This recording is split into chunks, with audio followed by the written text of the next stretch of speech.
Le point bourse vous est présenté par Bourse Direct.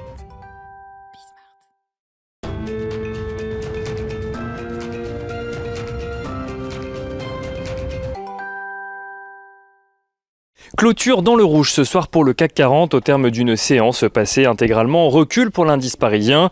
Le CAC 40 qui perd ce soir 1,86% à 6267 points. En cause, les craintes en matière d'inflation aux États-Unis toujours vives, alimentées par les progressions des prix des matières premières et leurs impacts éventuels sur les prix à la consommation. L'aluminium par exemple gagne plus de 10% depuis le début de la semaine, tandis que l'acier progresse de 12% sur un mois. Le cuivre progresse lui de 16% sur un mois également.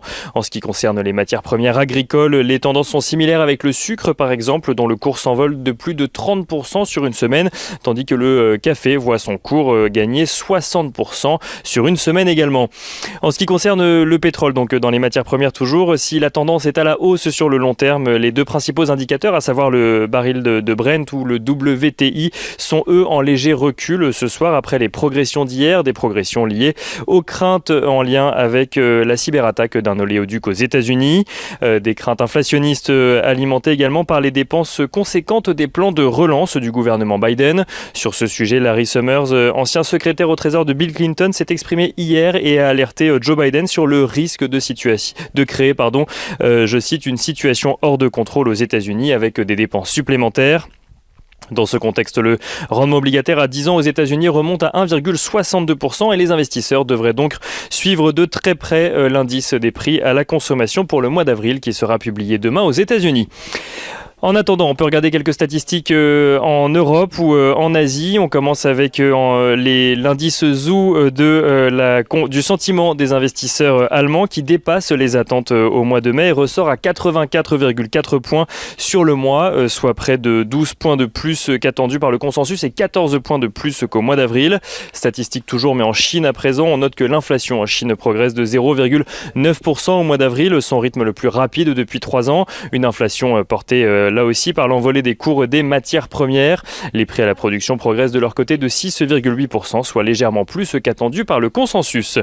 Du côté des valeurs à présent à suivre à la bourse de Paris, on commence avec Alstom qui publie un bénéfice net en recul de 47% pour son exercice annuel décalé à 247 millions d'euros, alors que son chiffre d'affaires avait progressé sur l'ensemble de l'année de 7% à 8,78 milliards d'euros.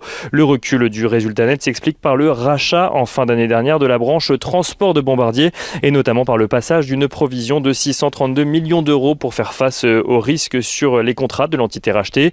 Une provision qui vient compléter une première provision de 451 millions d'euros enregistrée au bilan de Bombardier Transport fin 2020.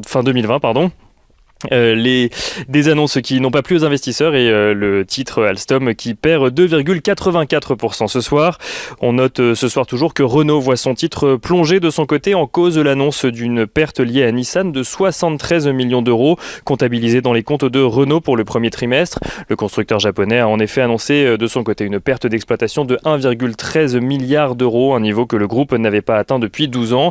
Renault qui voit son titre ce soir reculer de 6,44%. On note rapidement que depuis l'ouverture, les marchés américains évoluent dans le rouge avec un Nasdaq qui perd 0,3% tandis que le S&P 500 et le Dow Jones perdent environ 1% chacun avec un sell-off sur les valeurs technologiques hier qui semble s'étendre du coup à d'autres secteurs sur la séance d'aujourd'hui. Et on finit avec l'agenda de la journée de demain. Demain, les investisseurs suivront, on en a parlé, l'indice des prix à la consommation aux États-Unis pour le mois d'avril. Un indicateur qui sera également suivi pour la France et pour l'Allemagne. La production industrielle en zone euro sera également publiée, ainsi que le PIB du Royaume-Uni au premier trimestre. En ce qui concerne les valeurs, EDF, CNP Assurance ou encore CGG publieront leurs résultats trimestriels.